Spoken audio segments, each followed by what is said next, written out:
Hello viewer, Supriya পেজে সবাইকে welcome জানাই। আমরা যাব আজকে আমাদের বাড়ির সামনে কীর্তন হচ্ছে, ওইখানে আর কি করব সব তোমাদের সাথে শেয়ার করব। আমার বাড়ি থেকে কীর্তনে যেতে 10 মিনিট সময় লাগে। তোমরা দেখতেই পারছো, কথা বলতে বলতে পৌঁছেই গেলাম। অনেক সুন্দর সুন্দর ফুলের টব ছিল। এখানে আমরা বাতাসা কিনে নিলাম বাতাসা লোড দেওয়ার জন্য। আমরা বাতাসা কিনে নিলাম, এখন মন্দিরে গিয়ে বাতাসা লোড দেব।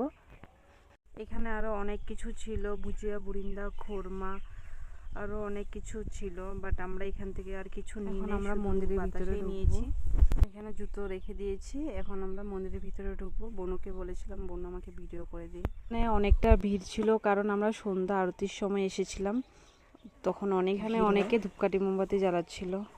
এখানে আমি কয়েকটি সেলফি তুলে নিয়েছি।